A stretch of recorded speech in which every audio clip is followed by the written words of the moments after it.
The moment Karen jabbed her finger at my boarding pass and shouted that my first-class seat should be hers. I knew this flight was about to turn into a showdown nobody would forget. Airports are stressful enough, but this woman walked in like she had been sent on a mission to make someone miserable, and that someone happened to be me. She leaned in, her perfume sharp, her voice sharper. "Gate agents don't make mistakes with me," she hissed. "That seat's mine. Move before I call someone who matters." Around us, conversation stalled. People set down their coffee cups and adjusted their earbuds, all trying to look casual, but secretly savoring the drama. I held up my boarding pass steady despite the heat rushing to my face. "Row 2A, I said clearly. "First class purchased and confirmed." Karen snatched at the ticket, but I pulled it back before she touched it. Her eyes narrowed, lips curling into that condescending smile I'd seen from self-appointed rule enforcers everywhere. "Oh, please! People like you always scam the system. I donate to this airline's foundation every year. I'm practically family." A murmur rippled through the lounge. Even the staff at the counter glanced over, clearly bracing for whatever tantrum was about to erupt. I wasn't about to argue with her in circles.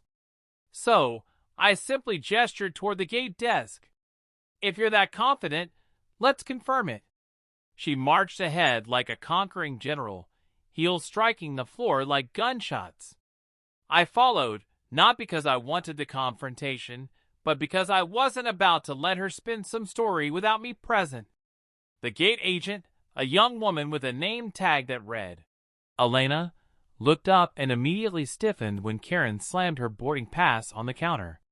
"This man is sitting in my first-class seat," Karen declared. "Fix it." Elena glanced at me, then at Karen's pass, then back at her computer. Her fingers flew across the keyboard, scanning through the seating chart. Finally, she exhaled and shook her head. "Ma'am, your ticket is for row 23C. That's economy." The entire lounge seemed to hold its breath. Karen's face went crimson. She snapped, "That's impossible. I always fly first class. I know the manager here." But Elena didn't flinch. She simply tapped the screen. "It's clear. Your reservation is economy. His seat is confirmed." For the first time, Karen faltered. But instead of backing down, she jabbed a finger toward me again and hissed, "This isn't over." Karen stormed away from the counter, muttering about lawsuits and incompetent staff, but I could see her scheming. People like her never admit defeat. They just reload for another round. Sure enough, when boarding began, she shoved her way to the front of the line, waving her economy ticket like it was a golden pass. "Step aside," she snapped at a family ahead of her. "I'm a priority flyer." The gate agent, Elena, wasn't having it. "Ma'am, first class boards first, followed by our premium members, then economy. You'll need to wait your turn." Karen's laugh was hollow, the kind that rattled like glass about to crack. "Don't you know who I am?" she demanded. But before Elena could answer, Karen pivoted to me. I had just handed over my boarding pass when she hissed, "Enjoy your seat while it lasts. I'll have you thrown out mid-flight." I didn't respond. I figured silence was safer than fueling her theatrics. Still, her words lingered as I settled into 2A. The leather seat, the champagne offered by the flight attendant. It should have been relaxing. But across the aisle, Karen's glares pierced me like daggers. She had wrangled her way onto the plane earlier than allowed, flashing a saccharine smile to the crew that somehow let her slip past in the commotion. When the real passenger for 2B arrived, a man in a tailored suit, Karen made her move. She jumped up and declared, "Oh, thank goodness you're here. They gave away my seat by mistake, but don't worry. I'll handle it." She plopped herself into 2B before he could speak. The man blinked, confused. This is my ticket." Karen pressed a hand to her chest, fighting shock. Oh, sweetie, they must have printed it wrong. Mine says 2B2. The flight attendant hurried over. After checking both tickets, the truth was plain. Karen's was still economy. She'd forced herself where she didn't belong. Ma'am, the attendant said firmly, you'll need to move back to your assigned seat. Karen folded her arms. I'm not moving. If you want me out, you'll have to drag me. The cabin buzzed with whispers. Passengers pulled out phones, ready to record the spectacle. I tried to focus on the window, but part of me couldn't look away. It was like watching a storm tear across the sky. You knew it would end badly, but you couldn't stop staring.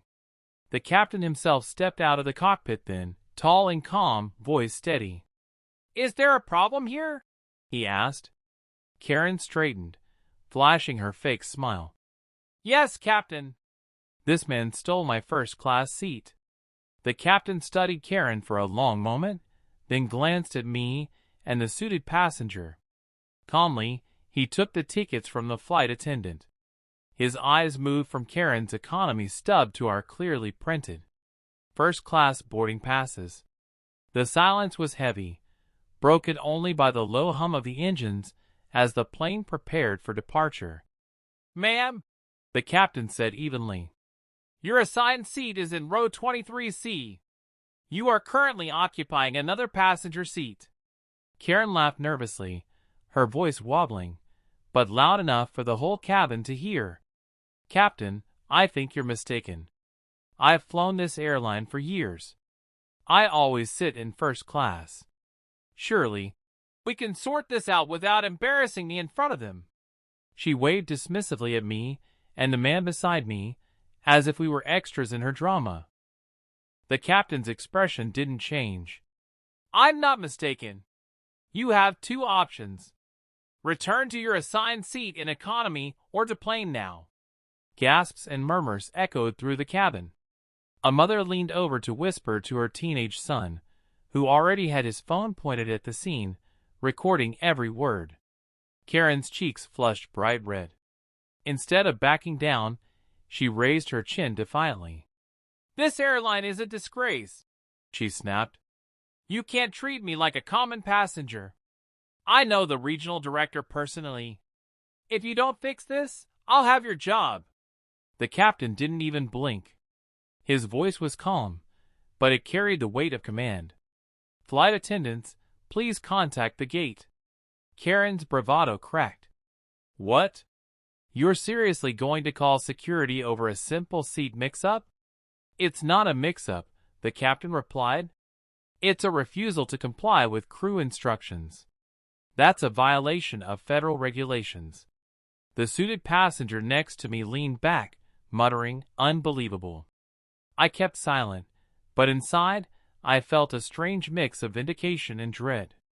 Vindication because Karen was finally being held accountable.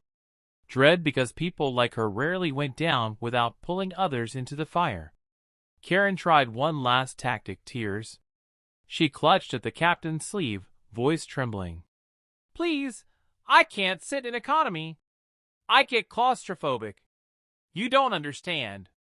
The captain gently but firmly removed her hand. Escort her to her assigned seat, he ordered. Two flight attendants stepped forward, but before they could act, a voice came over the intercom from the gate desk. Captain Reynolds, we need you at the front immediately. The captain straightened, eyes flicking toward the jet bridge. Whatever was happening outside seemed urgent. He gave a small nod to the crew and stepped away. Karen smirked triumphantly as if she believed she won. What happened next stunned everyone on board. The cabin buzzed with speculation as the captain disappeared down the jet bridge. Karen leaned back smugly in the stolen first-class seat, arms crossed like a queen reclaiming her throne. See, she whispered loudly enough for the surrounding rows to hear. They can't touch me. They need me here. But just a few minutes later, Elena, the gate agent from earlier, stepped onto the plane with two uniformed airport officers in tow. Behind them came the captain, his calm expression unchanged. He addressed the passengers first, his voice carrying authority, but also reassurance. "Ladies and gentlemen, thank you for your patience. We'll be departing shortly. But first, there's an issue that must be resolved." Karen's confidence wavered. She sat up straighter, eyes darting between the captain and the officers. "Wait, what is this? You called the police for me." The captain didn't flinch. He turned toward the gate agent who lifted a clipboard. "Per regulation, when a passenger refuses crew instructions and attempts to occupy another seat, they can be removed from the flight. For safety and order, that's what will happen today." The cabin erupted in whispers. Phones tilted higher, capturing every second. Karen sputtered, her voice shrill. "This is outrageous. I am a loyal customer. I donate. I'm practically family to this airline." Elena remained professional, her tone crisp. "Ma'am, you delayed boarding, disrupted first class, and refused 3 separate instructions. You are no longer permitted to travel on this flight." The officer stepped forward. Karen tried to shrink into the seat, clutching the armrests like a child refusing bedtime. "No, you can't do this. I deserve the seat." She jabbed her finger at me, her voice breaking. "He stole it from me," the captain calmly replied. "That man is our relief pilot for this route. He's required to be in first class to rest before his shift. You attempted to remove him from his assigned seat." The words landed like thunder. Gasps rippled across the cabin. Karen's jaw fell open. She looked at me with wide, disbelieving eyes, as though I had personally orchestrated her downfall. But the officers didn't hesitate. They gently but firmly lifted her from the seat.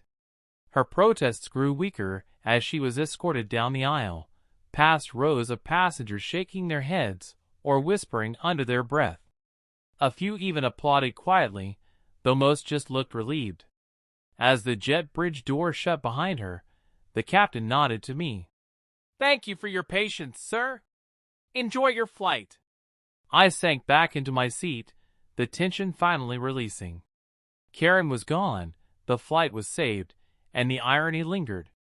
She had demanded my first-class seat, not knowing I wasn't just a passenger, I was the pilot she tried to kick off the plane. If you enjoyed this story, don't forget to smash that like button. Drop a comment with your thoughts on Karen's behavior and hit subscribe so you never miss the next crazy story. Your support really helps the channel grow.